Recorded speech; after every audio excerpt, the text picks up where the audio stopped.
It's my great pleasure to welcome all of you to the World of Food series at our food industry in season 2 in webinar series episodes 4.0 with interesting topic today as fostering university social responsibility towards sustainable economic, environmental, and social development.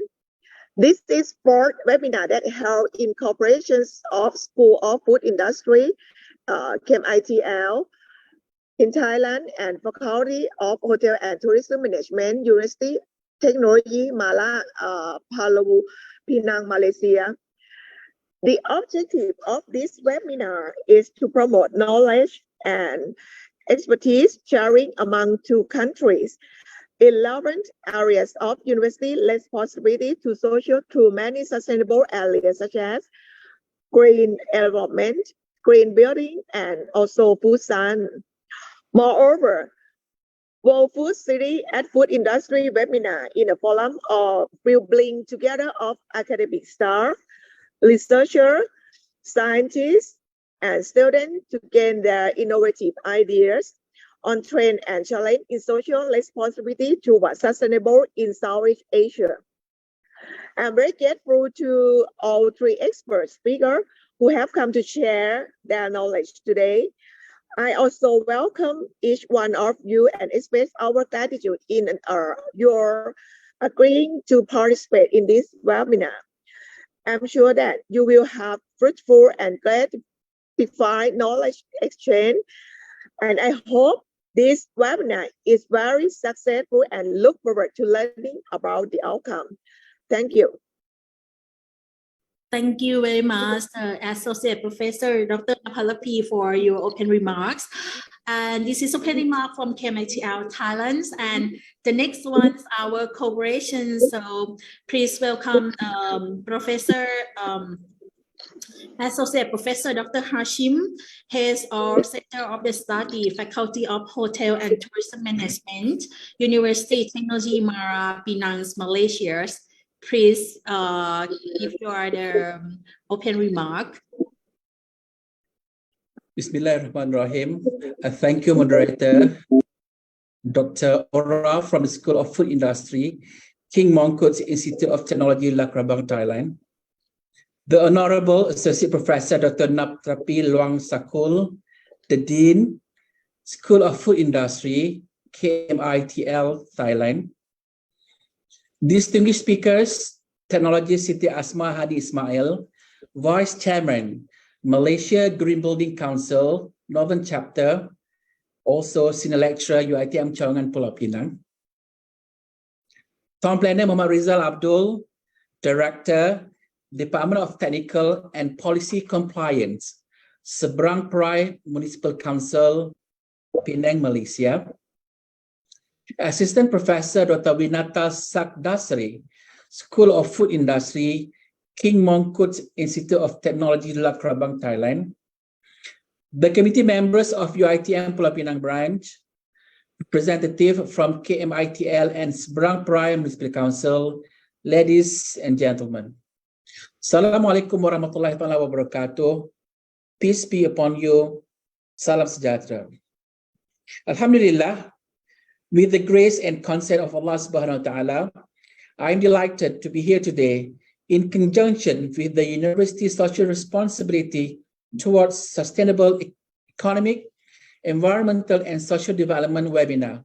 Alhamdulillah, let us extend our sincere gratitude to Allah subhanahu wa ta'ala for allowing us to be here today.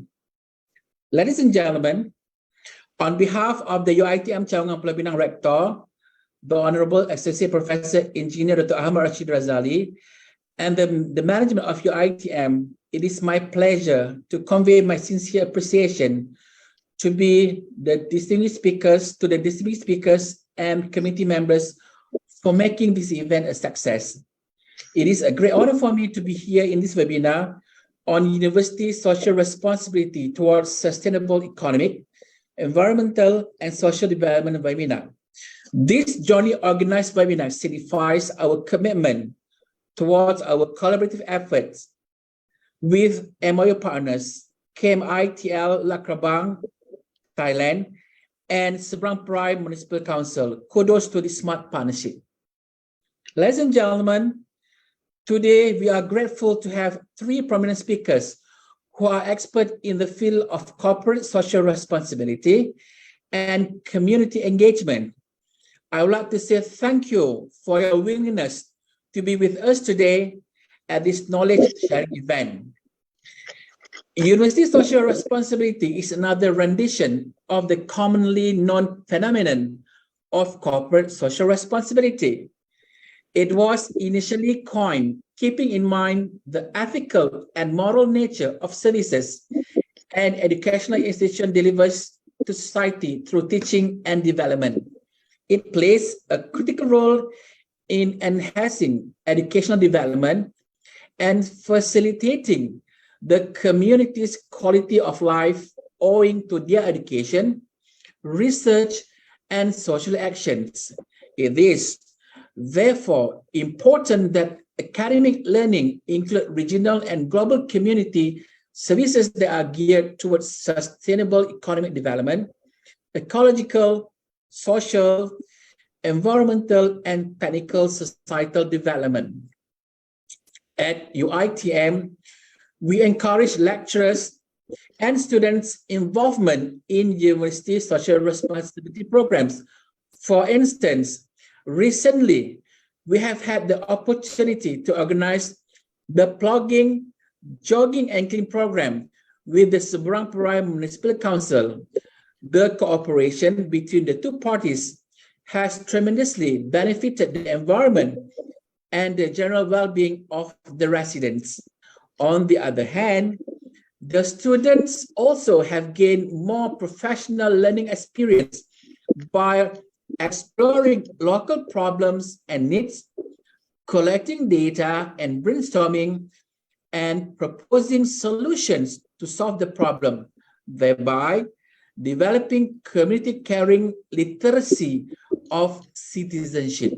I believe the invited speakers will share more good examples on this matter with us today.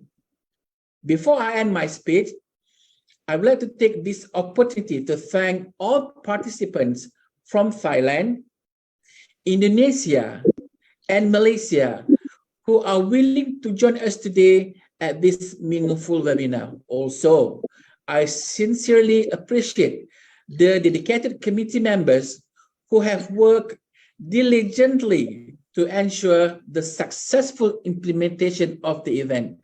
Job well done. I'm looking forward to the fruitful outcomes of this event. Thank you.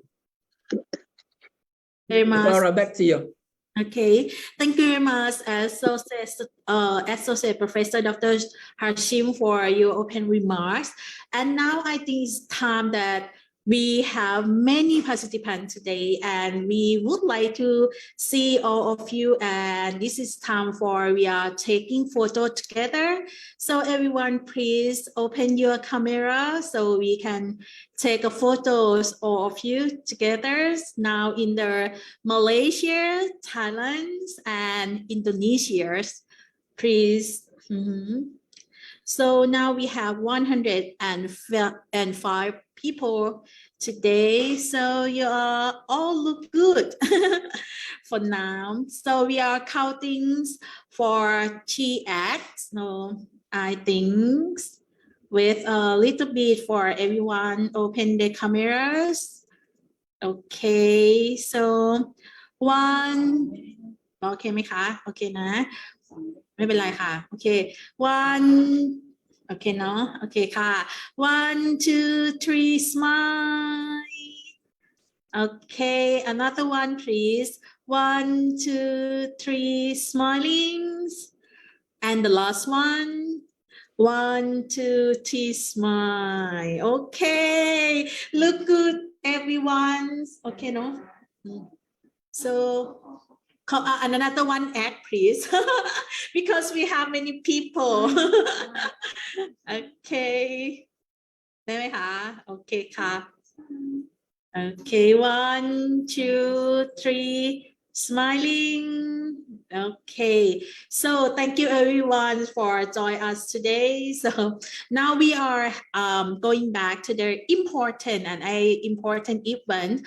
And I think everyone is waiting for this moment, for this webinar about the university social responsibility towards sustainable economic, environmental, and social development webinars. So our first speaker today, for the Santi Ismaharti. She is a Vice Chairman, Malaysia Green Building Council, Northern Chapter. SM at the Senior Lecturer at University Technology Smara, Penang, and she had the many experience about the green building. And I know she had working that all over the more than 18 years for the expert in master layout planning, township plannings, project management, project plannings, grant proposal, and market research, development management, and business development, and people management. And she had the green building facilitated, and I believe that you have a lot of knowledge in the experience in sustainable development for her topic today. And for her topic today is Introduction to Malaysian Green Building Councils and Green Building Index. So please welcome our speakers. The first one, Santi Ismaharti. So give the big hand to her. Please welcome. Thank you so much, Madam Moderator. Yes. You all see my screen? Yes, of course. All right. Okay. Thank you. Okay. All right. So should be okay. Hold on. I cannot place. Okay. Is it full screen now? Yes, it's already full screen. Okay. All right. So thank you so much for inviting me today for this innovative and also knowledgeable session. I would like to thanks Dr. Anderson and all the management of this, the organization of this webinar. All right, so a very warm welcome to everyone. Okay, this is a part of corporate social responsibility as a lecturers. We are also involved in various professional organization like Board of Engineer, Green Building Council. All right. So a part of being lecturer, we are giving back to the society by joining various professional body and contributing back to the society in terms of what kind of expertise that we can provide. So today I would like to share you guys with everyone, with all the participants, international and local participants on Malaysian Green Building Council, what we are, who we are, and what actually we do in collaboration with local university and organization. All right. So all right, so this is today's slide, our university social responsibility towards sustainable economic, environmental, and social development. Okay, all right, so hold on, yeah.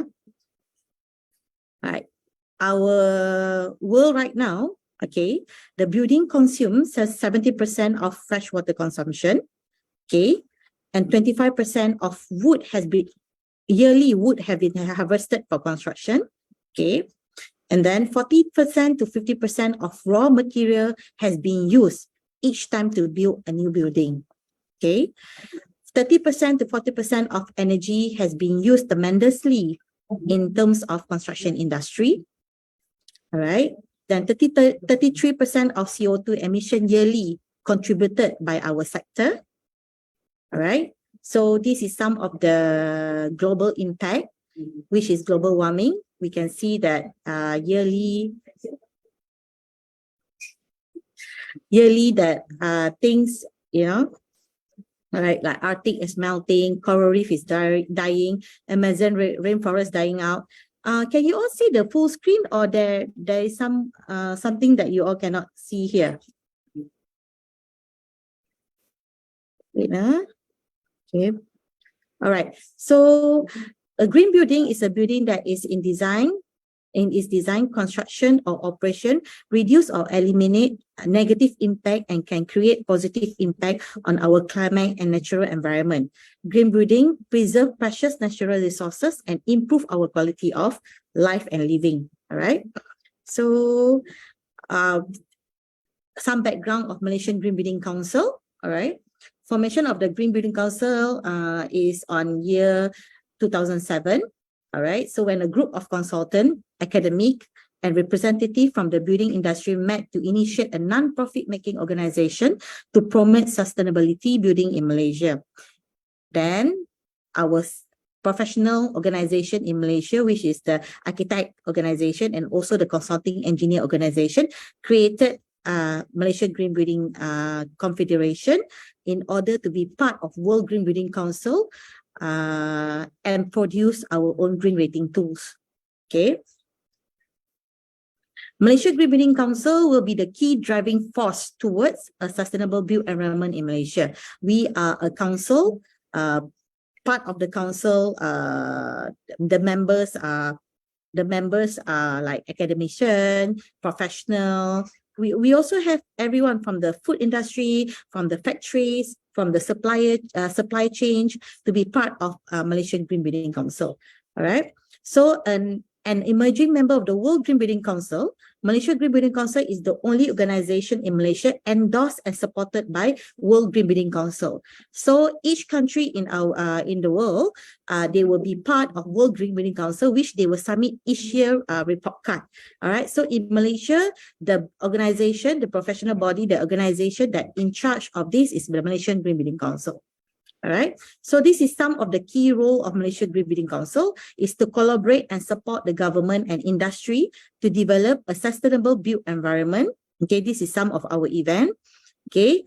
So we also facilitate exchange of knowledge in the field of sustainable and built environment. We goes around like road show. We goes campus by campus, college by college to promote Malaysia Green Building Council sustainability, to promote green building in order to enhance the quality of life for the future generation. Okay, so to be the platform for networking of sustainability matter nationally and internationally. We want to be recognized internationally because we are part of the World Green Building Council. So we need to show what we have done in order to save the environment, in order to reduce the carbon footprint. All right. So to promote and stimulate demand for sustainable building, we encourage private developer and also authorities, to join us to promote sustainability in designing, in producing their products, in to design their home or any products related to manufacturing or housing demand and etc. All right, so this is our key role of Malaysia Green Building Council. We produce our green pages. All right. Okay, so most of material supplier, factories, they will be part of our green page. Okay, all right, to support, promote, and provide input to the Malaysian Green Building Index. Okay, we move on to our green rating tools, which is Green Building Index. All right, the rating tool that been credited by Malaysian Green Building Council is GBI. We call it GBI, Green Building Index, in order to promote enhance the quality of design and building that have been produced in Malaysia, since building and construction industry produce a fairly high energy impacts toward the society. All right, so this is some of our work done with the local authority. Okay, this is MOU we signed with Majlis Bandaraya Seberang Perai. Okay. All right, so this is our MOU. Then this is some of our local government, our minister who are involved with us, all right, together in order to promote sustainability. All right, so this is some of the working group that we produce in order to encourage more developers to join hand in hand in producing their product, in producing their design homes to the end user. This is some of our work with local universities. All right. Okay. This is some of our work with local council and etc. Okay.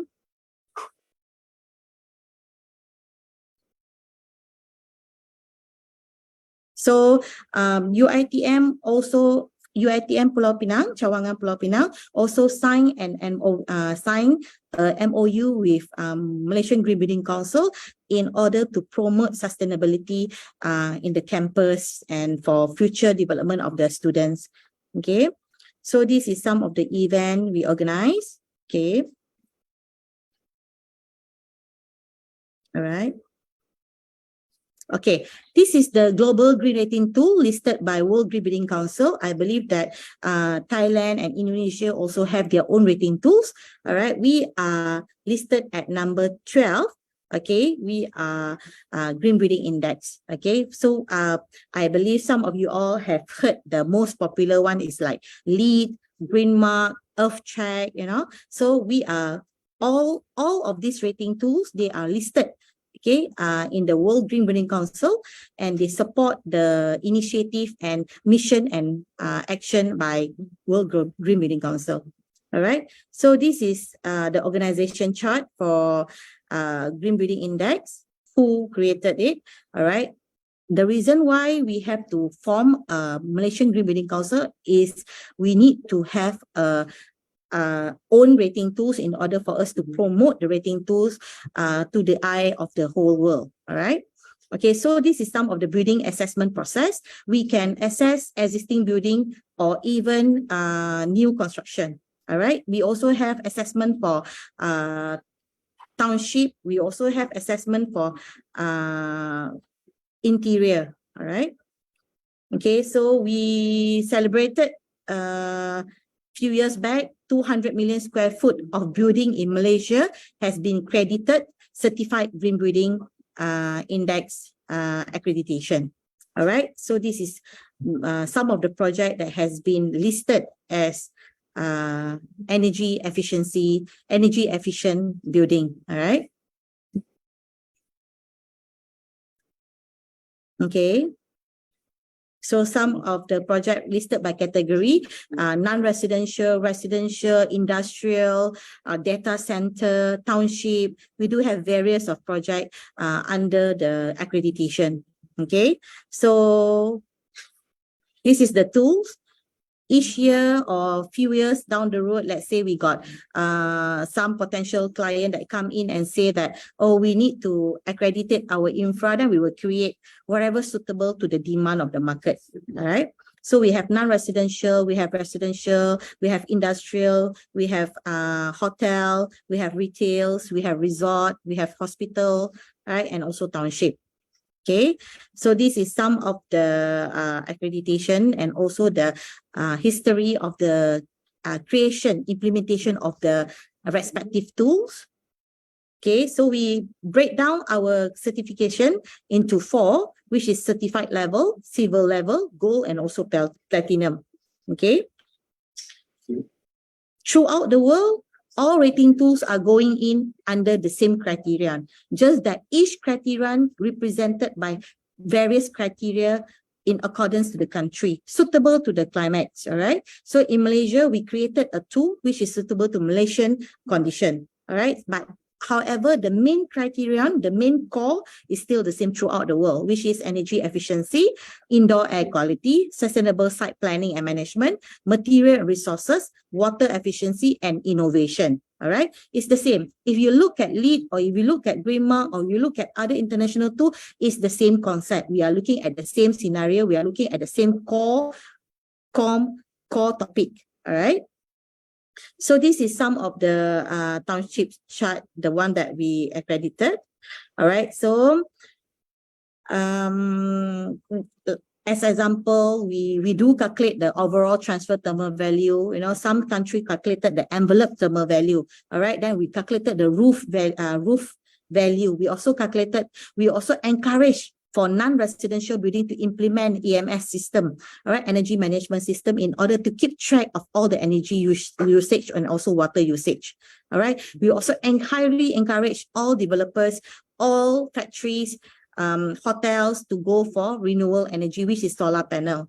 All right. Okay, so we also encourage material, sustainable, all right, sustainable material in terms of VOC, zero formaldehyde, all those toxic, all right, they highly encouraged to be terminated from the building design and usage. Okay, we want to provide indoor air quality comfort to the resident. We want to invite a very productive and productive session inside an office room. So we have to have air quality control. We have to have thermal comfort. We have to have lighting and visual and acoustic comfort. All right. And then, of course, when we have all those systems running, we need to verify whether our system is working very well or not. All right. That's why we highly encourage for non-residential building to use energy management system, EMS. All right. Or some building will refer it as building management system, BMS. All right. So for sustainable site planning, we encourage for low carbon production. That means we reduce the carbon footprint. We want the development to be happening at the area where is public transportation and connectivity is putting at a very important factor. All right. We encourage green vehicle. We encourage carpooling. We encourage greenery. We encourage accreditation of construction method using QLASIC. In Malaysia, is QLASIC. If you go outside of Malaysia, something like, as an example, in Singapore, they are using Conquest. All right. We need the owner of the building to produce building user manual in order for the other management who come inside the building to take over. They know how to handle, how to replace certain sanitary fittings, equipment, lighting, all towards sustainability. All right.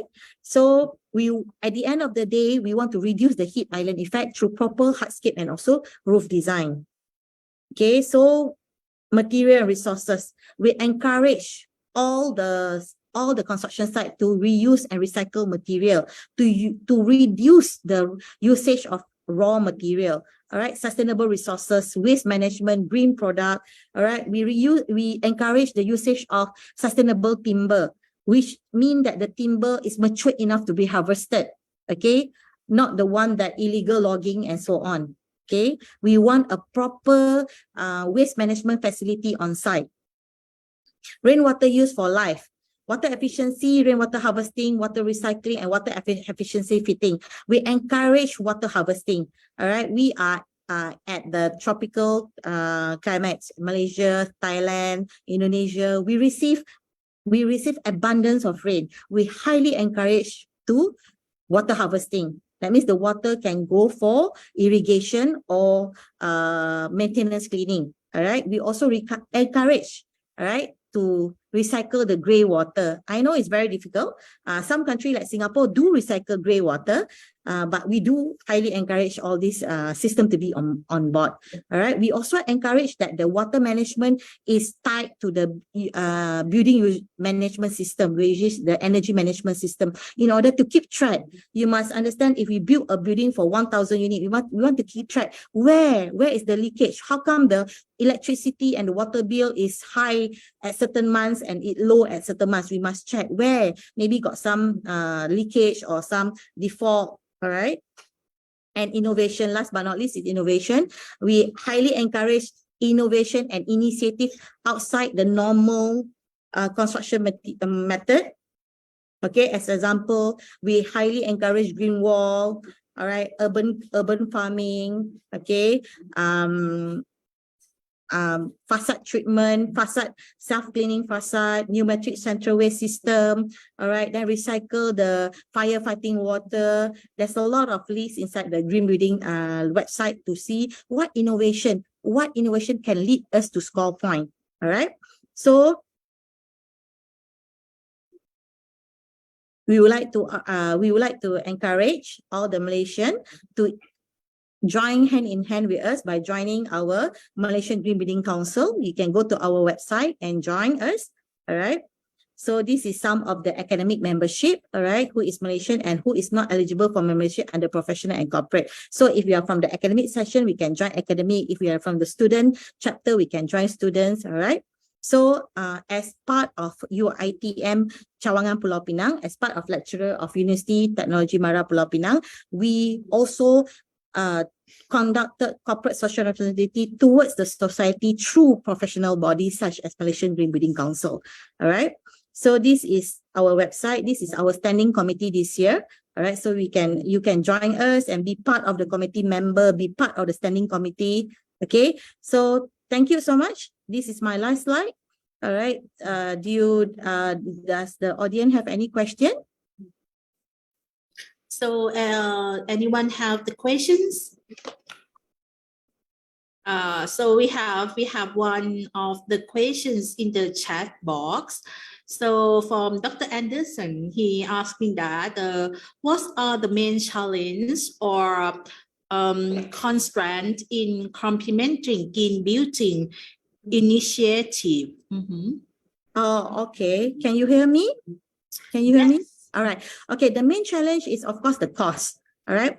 Maybe 15 years back, we just bringing in Green Building Index to Malaysia. Previously, we are using outside our country tools, which is LEED and also Green Mark. All right. So we are paying the money. The money is outflowing outside. We are using other people's tools in order to credit our building. So during our professional body in Malaysia, like the architect professional body and also the engineering professional body, felt that we are capable of having our own tools. So when we bring in the tool to Malaysia, the first thing we face challenge is, of course, the material and resources. We cannot get the material locally, which have the green building certificate. All right. We need the green building certificate in order certain material resources point. We need to show proof that the material that we selected, as example, the sanitary fitting, they do have the button for water efficiency. Like the material like paint, your paint got the green certificate showing that it's low in VOC. The adhesive, the plastering that's showing low in formaldehyde. We face that challenge. And then when we face that challenge during the early stage, and then as time movement, all the suppliers started to produce their own product, which is towards green building. When they produce the product towards green building, then we don't face that much problem in getting all this material to be certified. All right. But then we face on knowledge. All right. Client doesn't understand why you want to do your project, why I want to spend more money in order to produce my building to be more sustainable. All right. Sometimes the construction costs can increase up to 10 to 20%. Why I need to spend this money? All right. Then after that, when time goes by, the costing reduce a little bit, and then knowledge. All right. We do not have everyone have the knowledge of green building. All right. So we are still struggling. We are still working towards that. We are still promoting. By year 2022,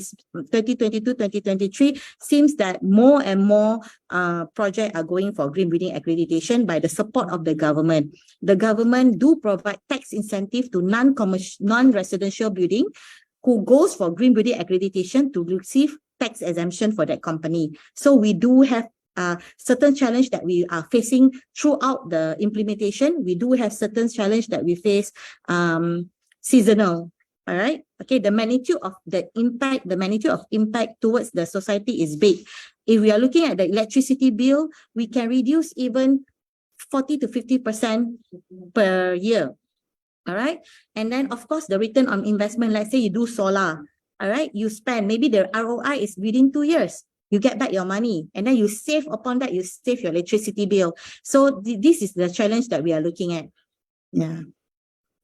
So I see. We have another questions in the chat box. They're asking that it is only accredited for building in Malaysia locally. What are the difference with Green Global 21 that look alike accreditation? Local wisdom, culture perhaps? Okay.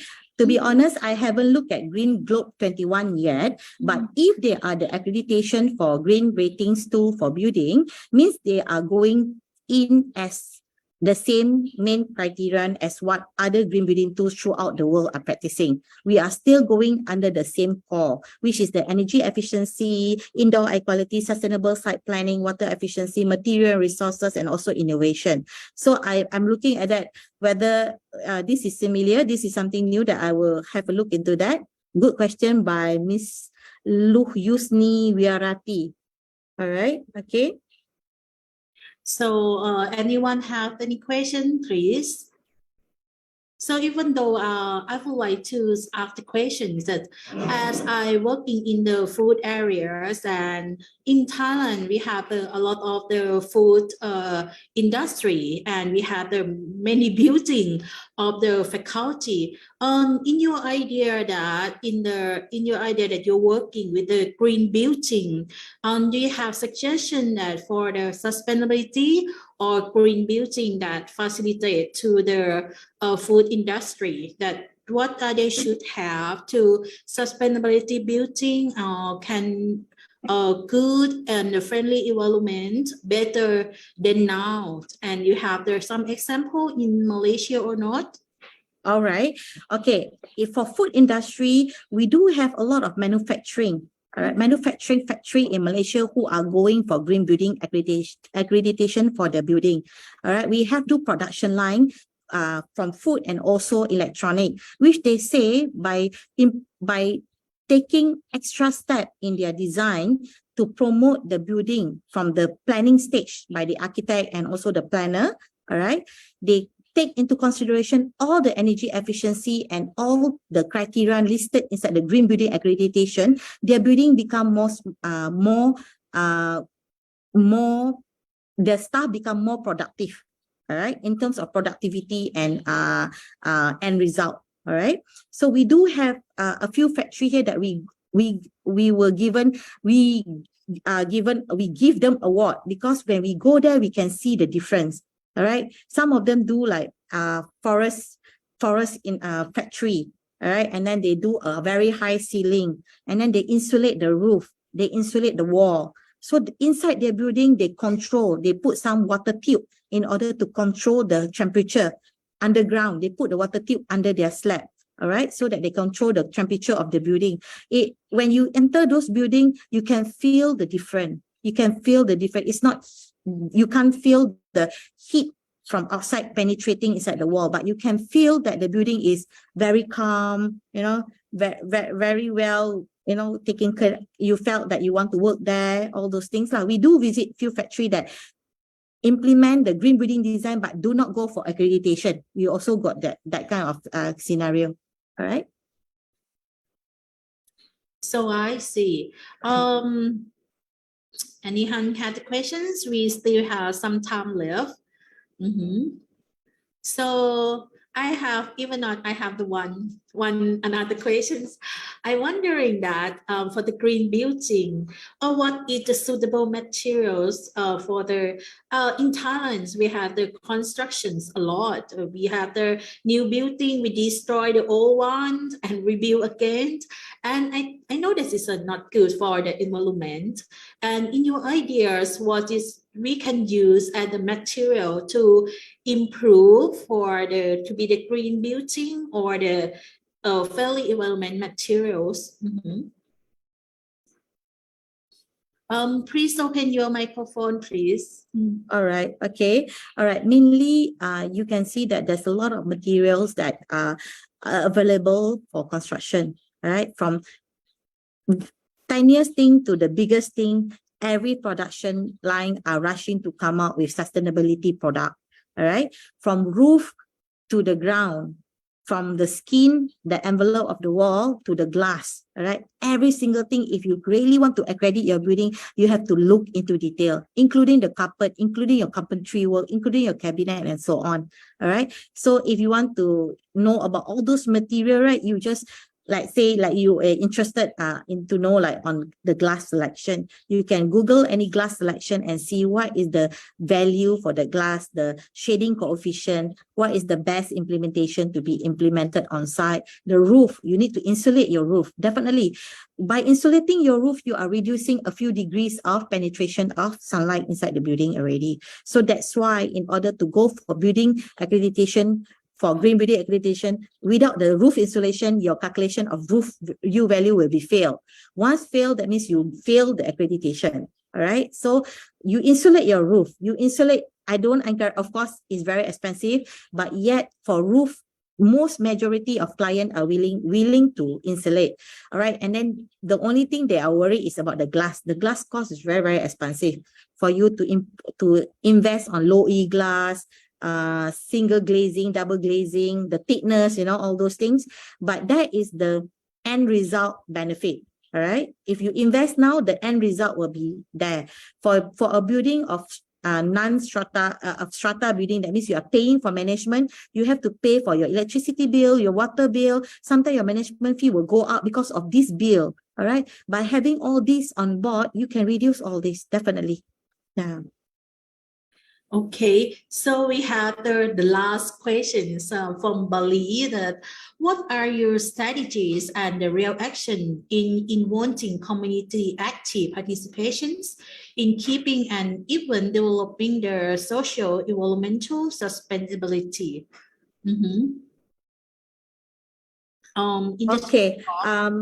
The strategy is because we are coming in from a Malaysian Green Building Council. All right. Our strategy is we sign more MOU with local university. We sign more on MOU with professional body. We sign more on developer association, factory association, all those related, so that we can get them to fully on board on our direction of mission and our direction of going for low carbon city. All right. So we encourage more the younger generation by going to university and local college and do a roadshow. All right. So this is what we are doing right now.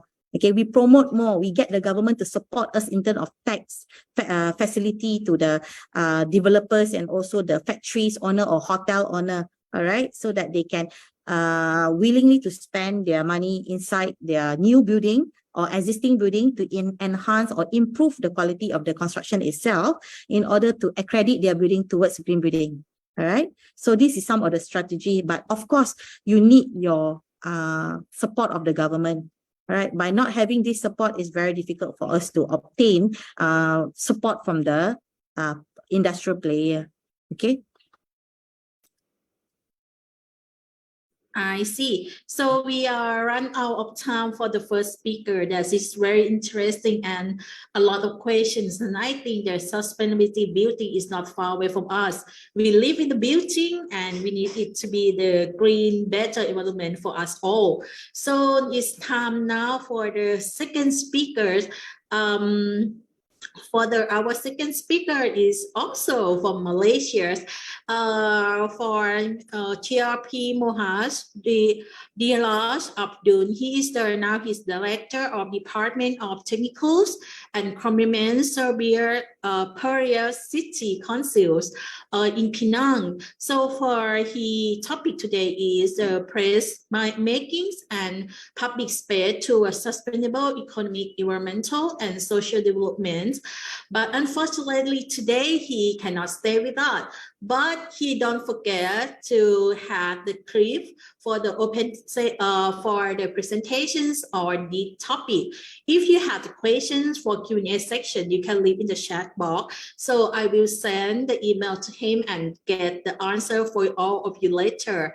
So please open the presentations. The Honorable University Technology Mara, Cawangan Pulau Pinang, Malaysia, Head of Center of Studies, Faculty of Hotel and Tourism Management, University Technology Mara, Cawangan Pulau Pinang, Malaysia, the executive members and representative of University Technology Mara, King Mongkut Institute of Technology, Lam Krabang. Assalamualaikum and very good day to all participants. Today, I would like to talk about the placemaking and public space towards sustainable economic, environmental, and social development. My case study is Robina Eco Park, with the theme of Nature, Sustainability, Green Neighborhood Inspiration. For introduction, the potential in the tourism industry in Subang Prai has been fully explored to attract tourists to Subang Prai. While many of the destinations in Subang Prai have many variations of tourism that are similar to other tourist destinations in Malaysia. Although the government is now seen to focus more on other sectors, the tourism sector should also be given serious attention as it has the development of infrastructure facility to develop the tourism industry to look more efficient and effective. The domestic tourism sector can help achieve balance with other economic sectors. A variety of activities can be designed to promote Robina Eco Park as the latest tourist destination where visitors can interact with activities, programs, and nature. The arts and culture activities are also an attraction for tourists and visitors to Subang Prai. Hopefully, with the hard work of all parties between the government, the private sector, and the local community will help to boost the tourism activities at the Robina Eco Park. While enhancing the image and popularity of Subang Prai in the eyes of the world, our vision is to creating a new tourist attraction. Toward achieving a vision that has been outlined, several objectives have been formed. Objective is first, make Robina Eco Park a new recreation area. Second, make Robina Eco Park a catalyst for bird watching activities on the shore of the Teluk Air Tawar, Kuala Muda, which will serve as the Ramsar site. Creating business opportunity to improve the local economy. Creating recreational space, recreation center, and social activity towards a healthy community. We also have the task force. Since the recreational park has great potential for development, a task force has been developed to study and recommend development in the area. The task force consists of council member, Teluk Air Tawar assemblyman, local community, MBSP, internal department, and Penang State Department. The task force meeting was held several times, and the last meeting was on September 29, 2017, where the MPSP Tourist Art Heritage Department was presented at the Robina Eco Park. The task force committee members agreed with the proposal and gave some view. From this point of view, the proposal paper was formed. The task force meeting has decided that a development team will be created in the area. Based on the concept of development, it is suggested that the theme of development here is the Robina Park.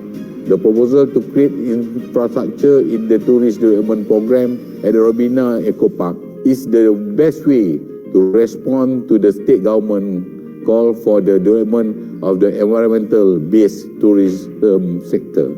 The huge potential in this field of tourism should be developed to benefit not only the local authority, but also to help increase the income of the local through this activity. With the support of the state government and local authorities in managing this tourism activity, it is expected that this project will provide a return to everyone. Based on Robina Eco Park, we have a basic concept. We introduced the neighborhood concept, where we allocate about 0.5 kilometer radius with walking distance 5 to 7 minutes, for 0.5 kilometer radius 10 to 15 minutes, and 0.8 kilometer radius 15 to 20 minutes. MPSP has introduced a 20-minute or 20-minute neighborhood concept. The concept will improve the quality of life by creating neighborhoods where residents such as housing, office, restaurant, park, recreational hospital, and a culture place can be accessed in about 20 minutes by walking distance.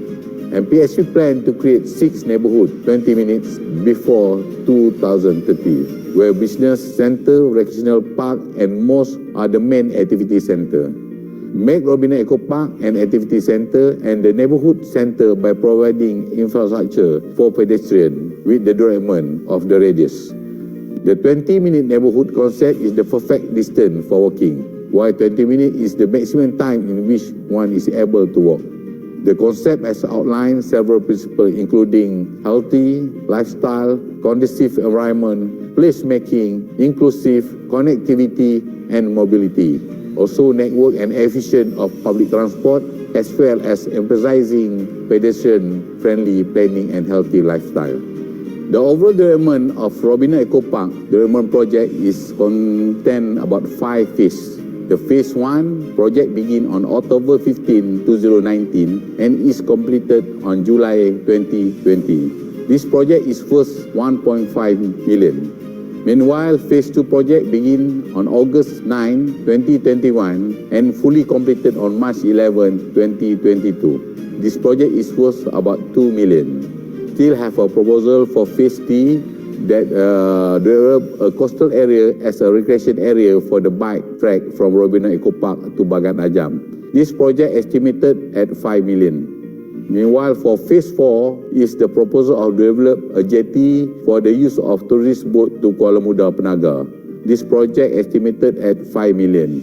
And the end phase 5, the proposal of develop a coastal area from Robina Eco Park to Pekalan Tambang. This project is estimated about 5 million.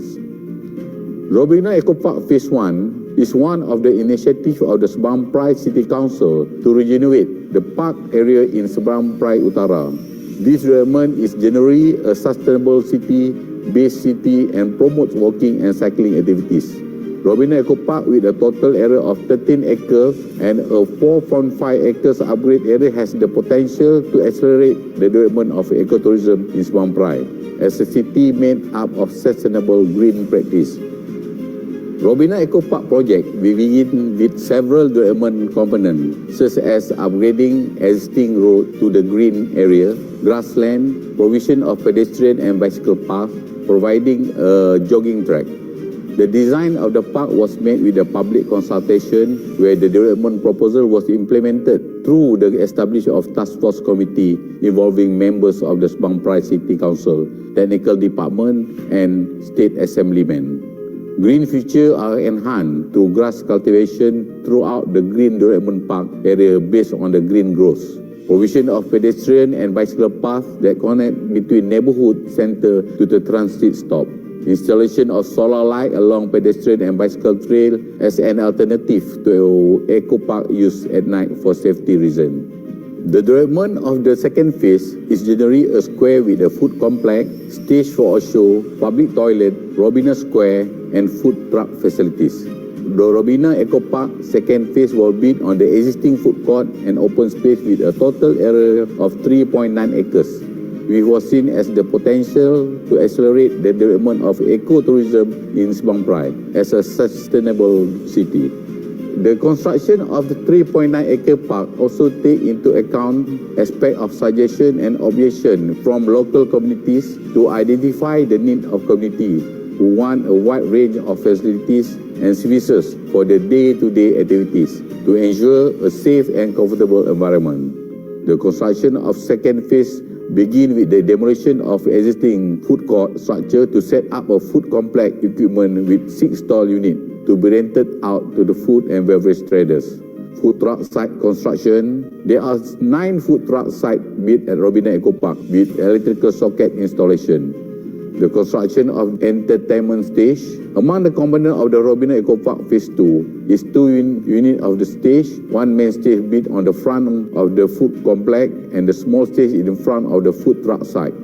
For the Phase 3, the proposal to build a 5.9-kilometer bike track on 4.6-acre coastal line starting from Robina Eco Park Phase 2 to Bagan Ajam Batuas. The neighborhood structure at Robina Eco Park was developed to reduce the dependence on the use of motor vehicle to carry out daily activities, while also encouraging local to walk or ride bike to perform leisure activity in the nearby homes. To create a comfortable and safe pedestrian and bicycle path, the priority aspect of pedestrian and cycle are also provided, such as tree and that can be provide shade to consumer for a comfortable purpose. The impact of Robina Eco Park development after the completion of the development of these 2 phases has had a positive impact on the council and for the local people. Prior to the Phase 2, a questionnaire was conducted among visitors to get feedback and insight into the need for the further development. Impact of Robina Eco Park development from the finding through the survey, the summary found that 93% were involved in this study. As a result, the Robina Eco Park Development Project has a positive impact on the local in conducting social activity and economic development in Sebang Prai. In addition to the infrastructure that is tourist attraction, the beautiful beach are also the eye of visitors to relax at Robina Eco Park, Teluk Air Tawar. In terms of financial contribution, the council has received offer from entrepreneurs to manage the food complex. The offer has been made for public. Estimate of the council revenue are as follows. Finally, I hope that my presentation on placemaking and public space towards sustainable economic, environmental and social development can be benefit to participants of this conference. Thank you again to UiTM for giving the opportunity to MPSP. Have a good session. Thank you very much.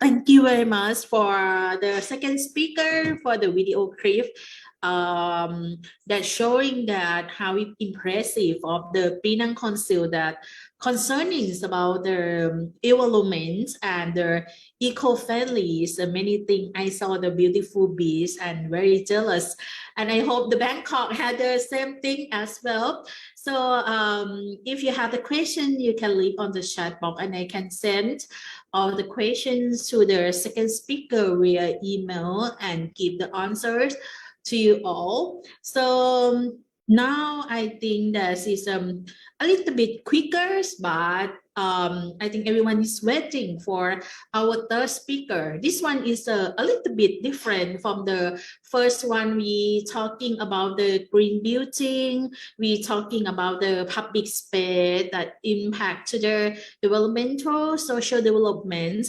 And this time we are had the guest speakers from our side, School of Food Industry.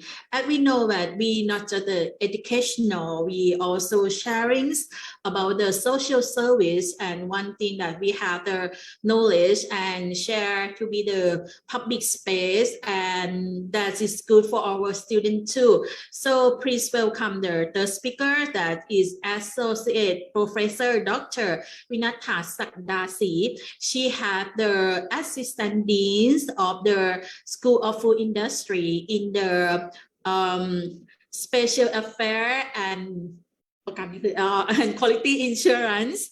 And now she also the lecturer at the Program of Food Processing and Engineering at our school in Thailand. And today her topic is the social impact to Thai food community and entrepreneur by School of Food Industry, KMITL. Please welcome Associate Professor Dr. Vinatha Sakdasi. Thank you, Ajahn Orachon. Did you hear me? Yes, of course. Okay. Really. I try to share my slide. Okay. Do you see my slide? Oh, okay. Okay.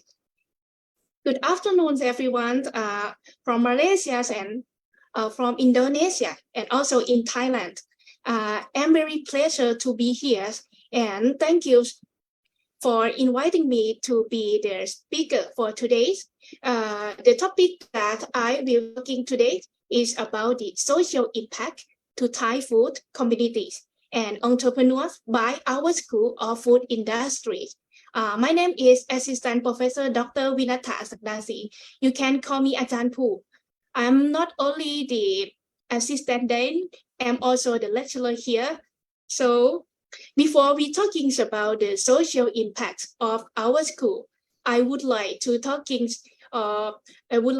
you about the histories of our industries.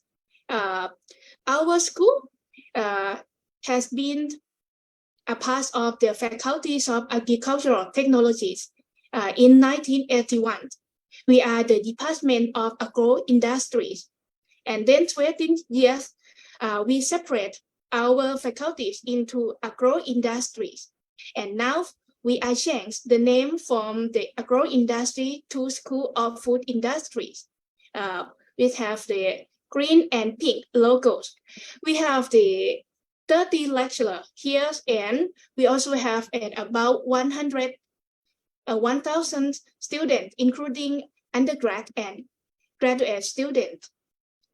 For the visions of our schools is the World Master of Food Innovations, which was related to the visions of our institute is the World Master of Innovations. In our school, we have 8 programs, 4 programs from the Bachelor of Science, 3 programs from the Master of Science, and 1 program for the Doctor of Philosophy.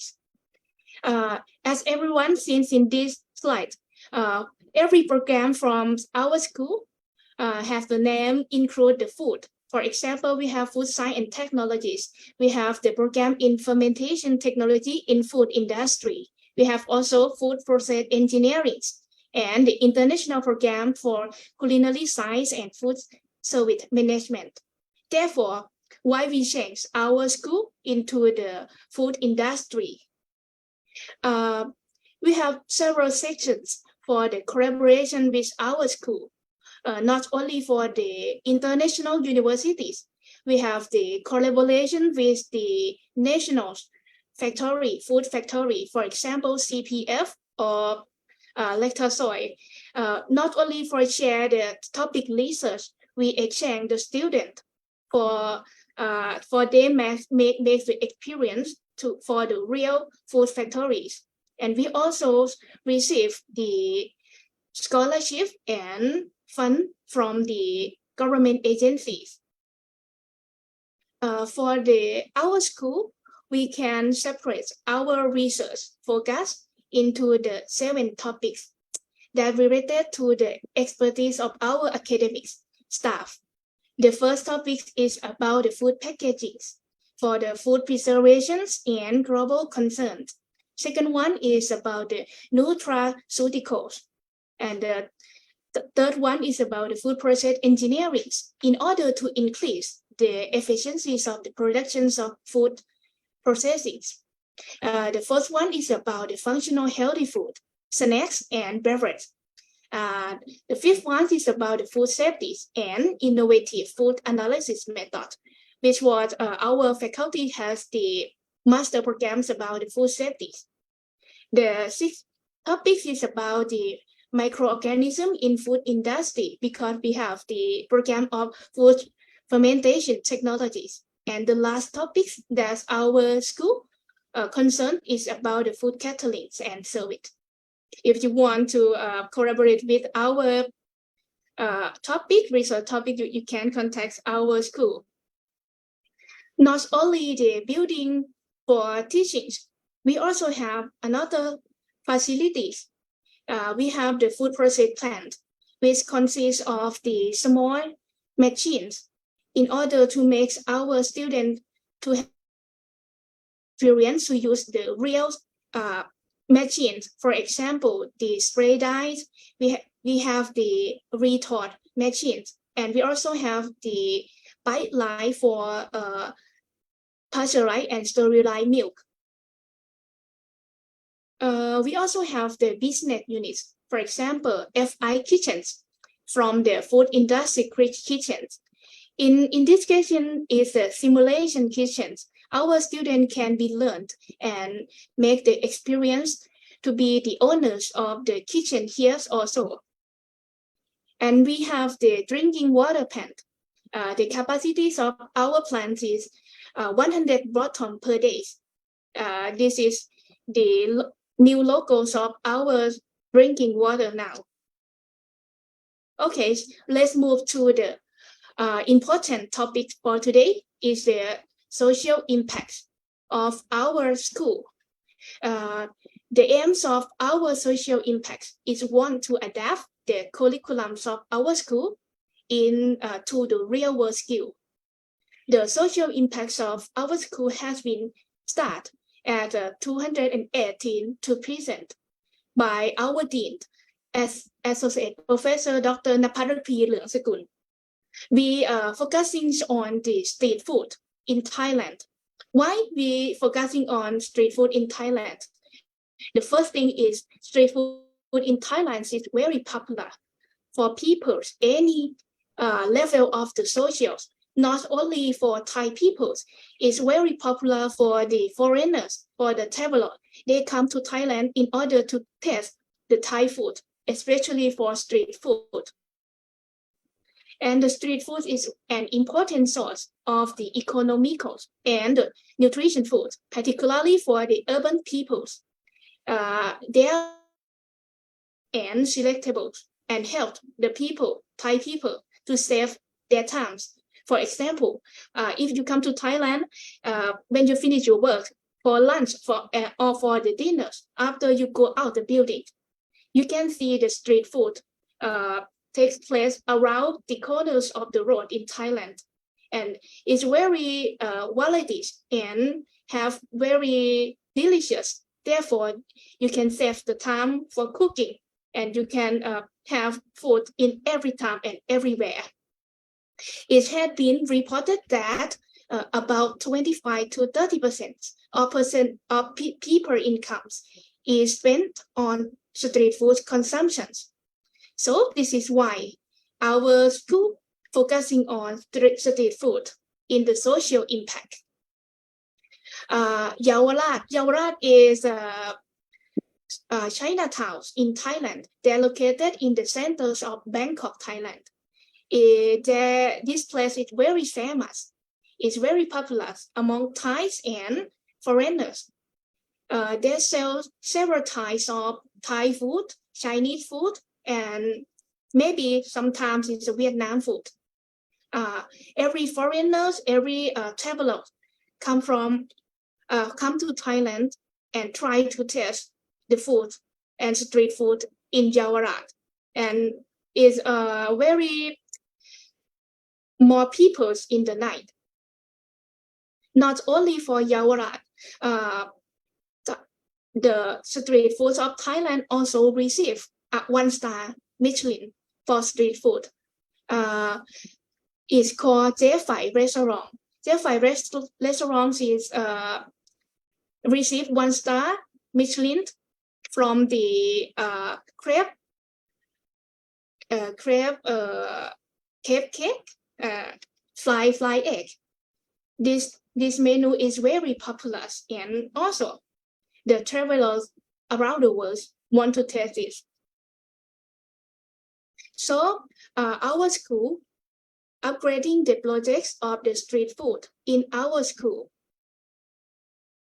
From 2019, the development of street food was origins in Chumpon.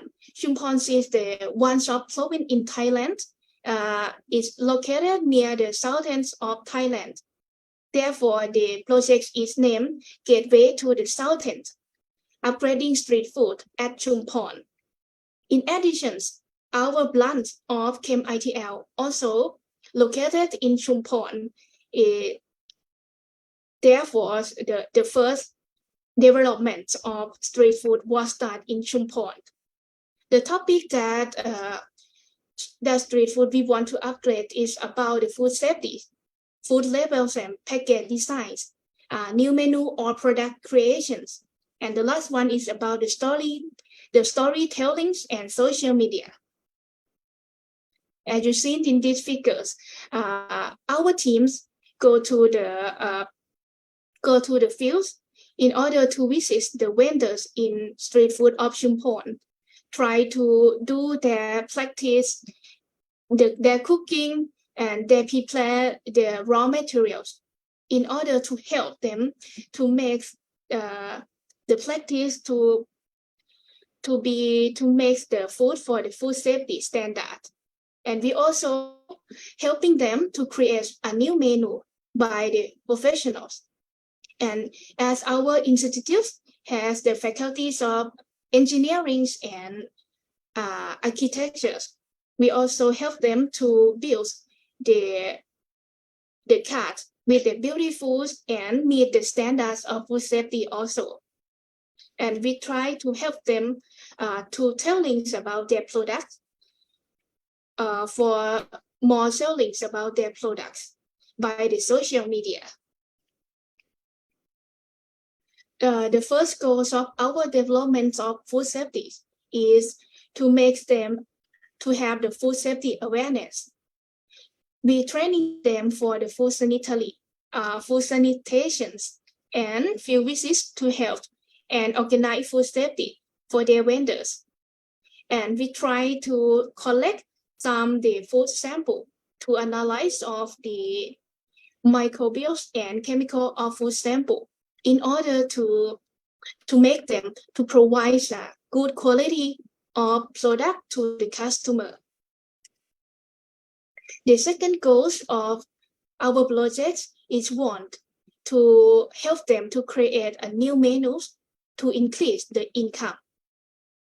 By we field visits and collect the data of all vendors of Chumphon province, and then we collect just only 13 of vendors who want to be volunteers and who want to be increase the income of their families.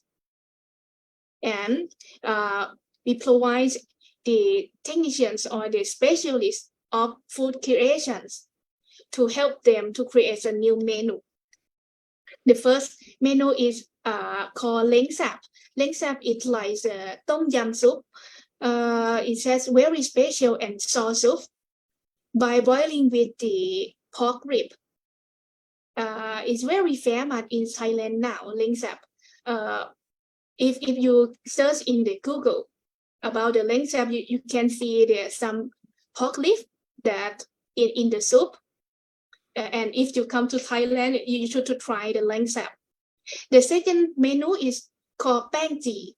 Bang Ji is like small pancakes that made from glutinous rice flour and adding some small piece of coconut and some corn and some sesame seeds.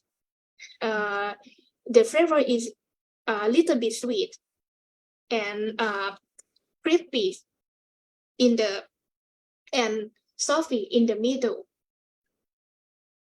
They try to make a colorful beverage. And the last one, they try to make their products is colorful and beautiful for attractive the customer in order to make more selling. For example, this is the products of sushi. Okay, at August 9, 2018, the ministerial rooming meetings has been located in KMITL Chumphon campus. At that time, the Thailand minister Prayut Chan-o-cha also meet us, and he interested in our activities and told us about and support us and telling us to spend the activities around Thailand. Therefore, we are upgrading the Thai street food to the world class in 2019. For the years of 2019, we have the collaboration with the engineering faculties and architectural faculty in order to building the novel card.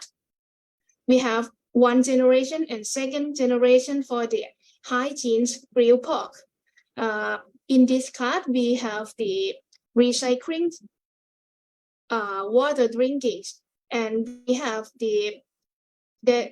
they're building from the stainless steel with the food grade. And we also have the hood that can be released some smoke from the grill lid than the general one. And we also building some hygiene and environmental friendly food card. In 2020, the KMITL Street Food Academy has been started. This is the logos of the KMITL Street Food Academy. This project has the objective to upgrade Thai street food to the world class with the 3 topics of the food that we want to improve. The first one is food safety. Second one is food healthy. And the last one is food quality.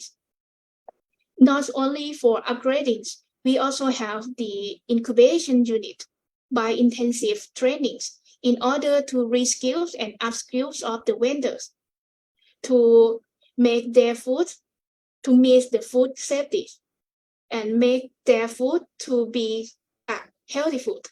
And also, not only the two things, the quality of food is want to produce for the customer.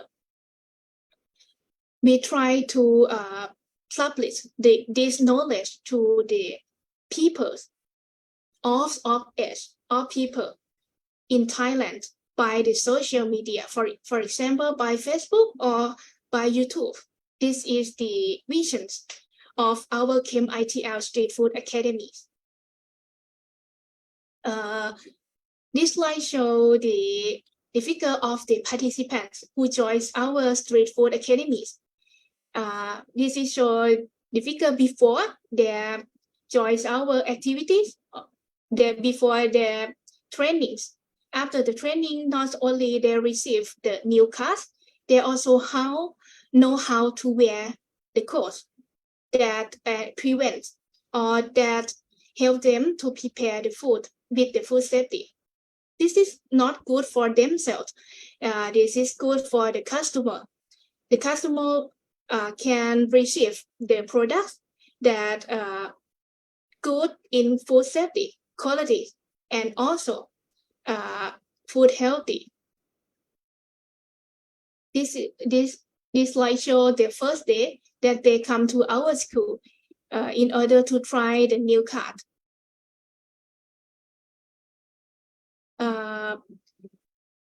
We also provide the technicians to go to their place if they're not available to go to our school to teach and to helping them to install the cards and how to use the cards. For the training programs, we want to improve the potential of street food vendors on the skills of food safety and quality. As you see in every figures, we have the participant more than 100 people at 220.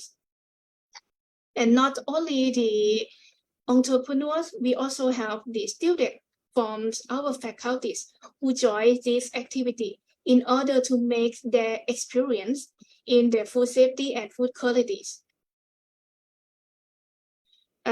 This is the examples of goal safety, as we helping and teaching them about how to wash their hands or how to dress their coat in order to make the food safety, and teaching them to use a kit that helping them to detect the chemical and microbial that are in the food that they prepare. And we also teaching them about how to cook or how to make some more skill to make a quality of food, and helping them teaching them how to qualify their food by sensory test. And the last one is we try to transfer our knowledge in the universities or in our school to them in order to inspire them to make healthy food. For example, this show the salad that's made from the flour in Thailand. This is very so interesting. Not only beautiful, and it's very healthy. In 221, our street food changed the name into the Go Beyond the Limit by the collaboration with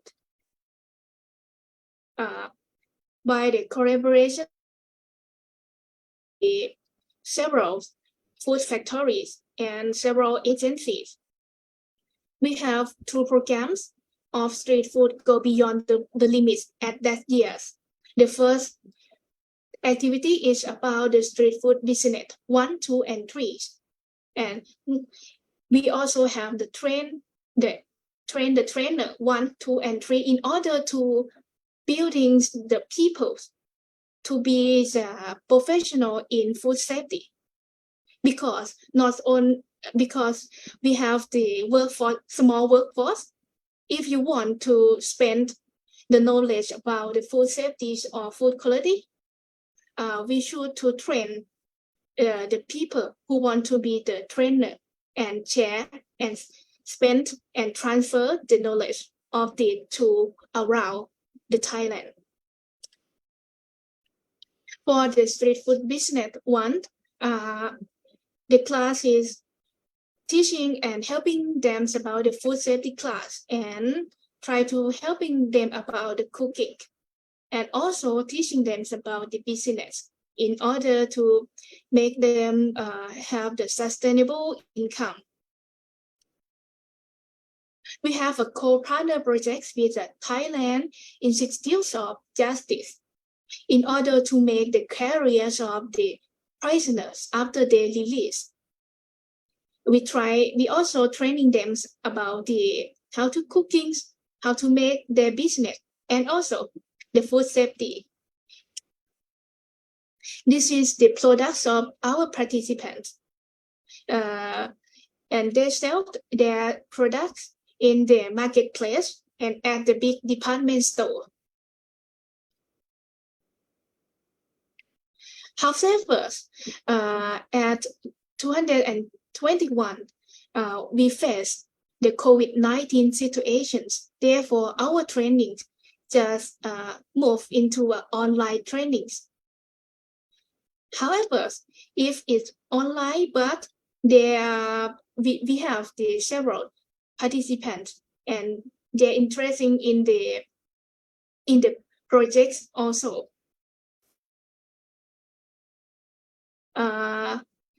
We try to teach them how to create the new menu and how to storytellings about their products by using social media, and also teaching them about how to make the business marketing, the marketing strategies in order to make more income.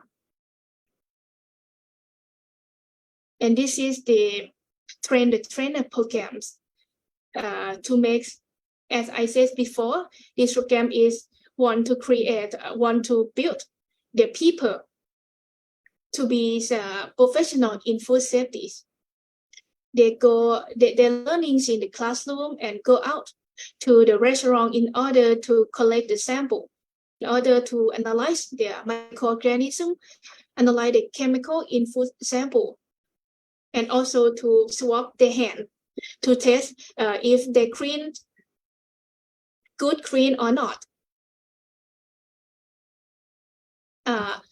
So to now, 222, we are working under the Reinventing University programs. As the current years, we are focusing on the food trucks. As we are facing the COVID-19 situations, we observe that at the customer cannot go out their building. Therefore, if you want to buy food, you can go out. It means the vendor should come to selling it to us, to the customer. Therefore, the food trucks is very important in this time. Therefore, our academy is focusing on in the Smart Food Truck Academy Hackathon. Not only the food trucks projects, we also try to helping the local Thai bakery entrepreneurs in order to prepare the document to submit to product site permissions and FDA registrations. Under this project, as everyone knows about the difficult how to submit the FDA registration, especially for the local entrepreneur. This is why our school provides the knowledge and teaching them and helping them how prepare the document and training them about the food safety also and about how to prepare the production line in order to meet the standards of FDA. At this project, not only the participants from the entrepreneurs, we also have the students who join us in order to help the entrepreneur to prepare the document under the Work and Learn projects. Not only they have the experience to to submit the FDA registrations, they also receive the salary from our faculties. It means they have a part-time job. Therefore, this project is called Work and Learn. For the food truck, we call this project Smart Food Truck Academy Hackathons. We have 1, 2, and 3 generations with the duration between April to October 222. We have the collaboration with the startup food truck platform in Thailand. They call WeChef. WeChef has more than 100 or 1,000 food truck in their hand, and they have the connection with several food truck in Thailand also. So this is project is very big, and we also have the lecturer from several specials. For example, we have the chef Dan, who can teaching them about how to take the pictures of the food product. We just only use the one mobile phones, and we have Kun Taw, who telling or who teaching them about how to make the business under the COVID situations. At these projects, the participants had been learning about how to make their personal brandings. And they also learned about the business models of the smart food trucks. And they also developed their food business and basic marketing strategy integrate with the technologies. However, at that time, we also faced the COVID-19 situations. We also have the training in the on-site and also in the online training. Our participants also go out to the assembly companies of the food trucks to make them to have the inspirations about it, to transfer themselves to be the food trucks, because the participants of this project is not only the food trucks. We also require the people or the entrepreneurs who have a restaurant and who want to transfer themselves into a food truck. And we transfer the knowledge about the personal hygiene of food handling and food law for the food trucks also. The principle and standard of food restaurant for the food truck. After they finish trainings, we separate them into 10 groups in order to assign them to sell products of themselves in the real locations, in the very big location, or in the fair location. For example, the first phase of our project has been selling on the Siam Square. Siam Square is in front of Paragon department store. As everyone knows, is very big, very big communicate centers in Bangkok of Thailand. And another one in the Icon Siam, which was the place that the traveler come to Icon Siam every day. So our participant has the experience to sell their products on the food trucks, and not only to selling their products. Our staff also going to their food truck in order to select or collect the sample of their food in order to analyze their microorganisms or the chemical in their food.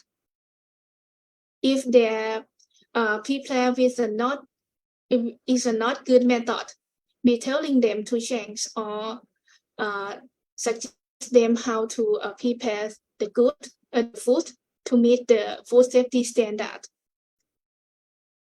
And also, these projects have the students from our food industry to have the experience how to collect the sample, how to telling the vendors in order to make them to prepare food, make them to collect food or sell the food with the good technique or the good method that meet the food safety standard.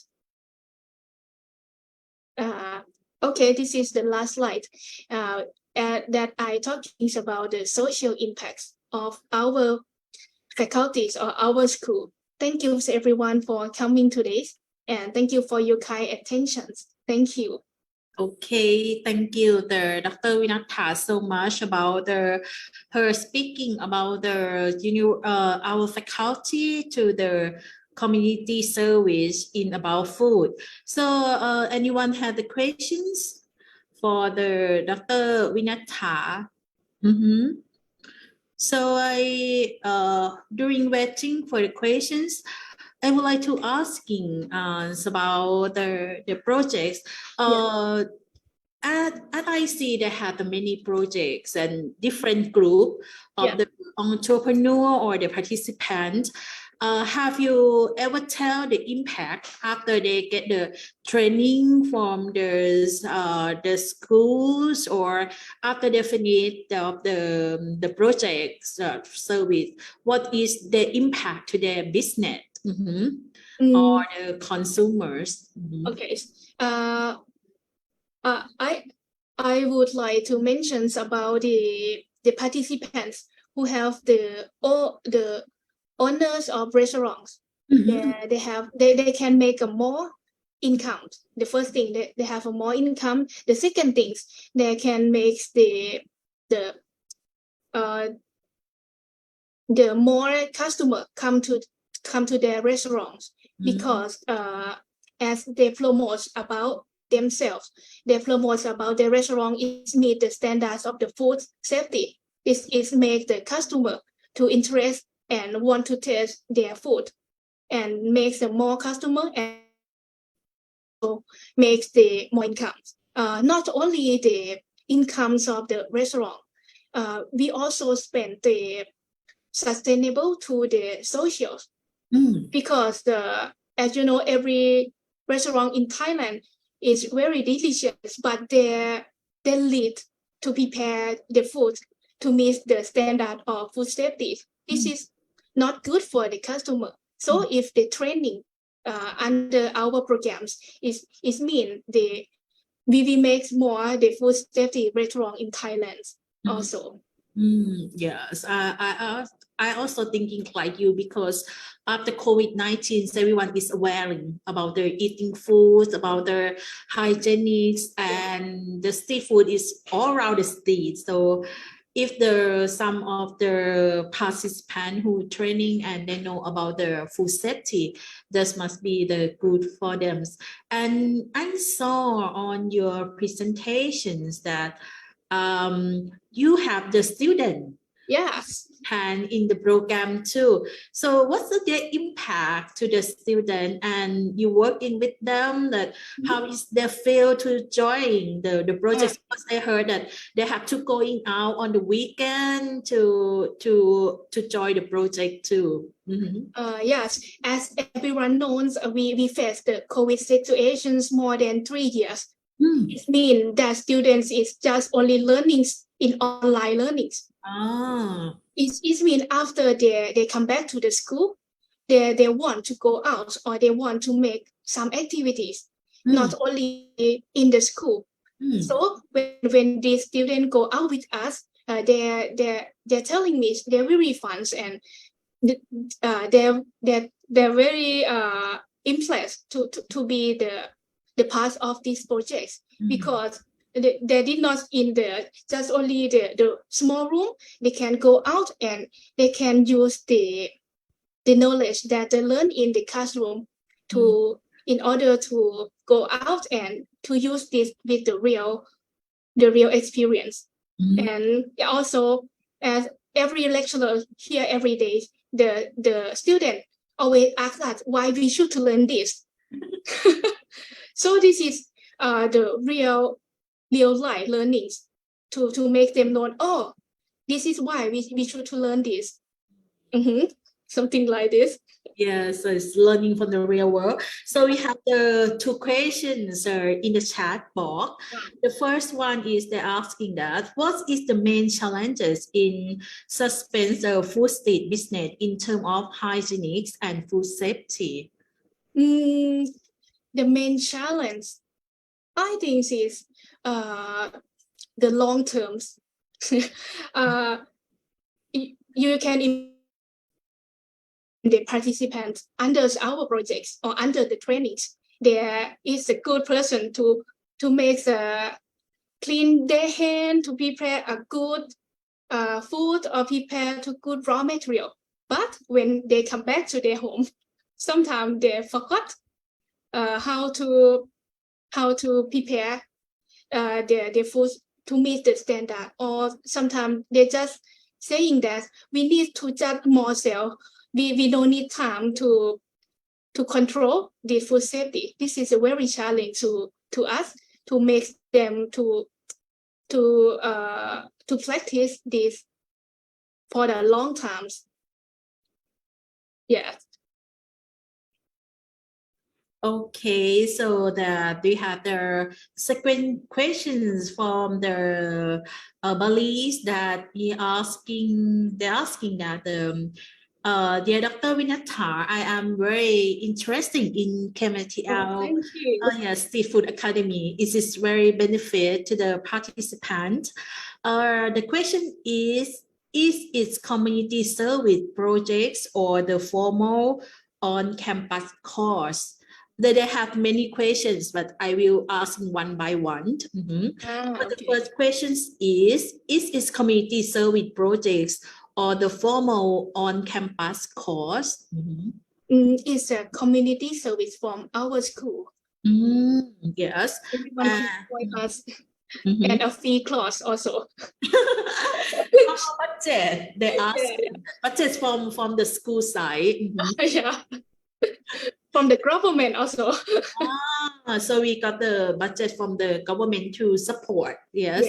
This is a lot of money, and you have to pay for the speaker or for the for the speaker for the students or for running course.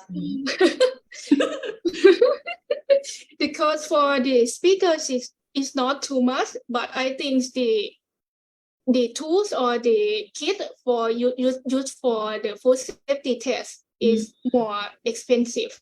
Yeah, so it's equipment for food safety testing.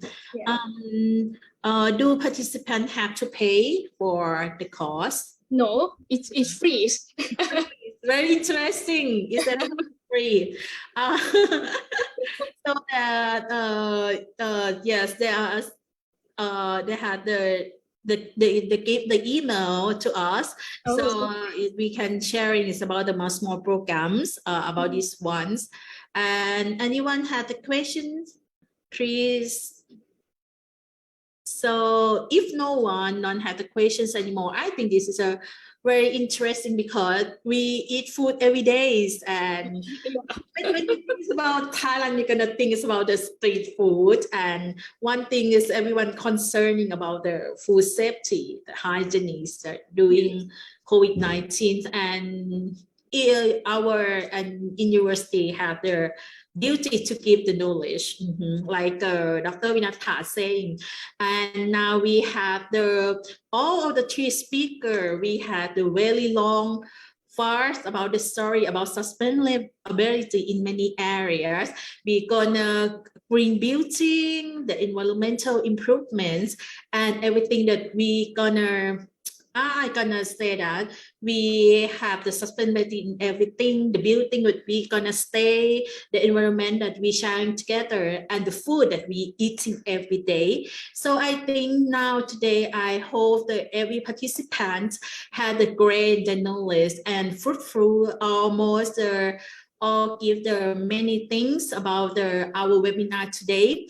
And I am very happy that everyone participants in this webinar from Thailand, from Malaysia, and from Indonesia. I hope if we have another webinar like this again, I would like to all invite you to sharing the knowledge and get the knowledge result. So we will sharing about the Google form for the certificate registrations, and we also sharing about the QR code links on the chat box. So you can go there and adding some information and you can get the e-certificate for this webinar. Okay, พี่นกแชร์ Okay, we will sharing, and finally we have to thank you all the speaker today that sharing the knowledge with us. I think this one is a very unique and hope everyone enjoy the webinars. So thank you everyone for today's, and the QR code is pop up in the screen now, so you can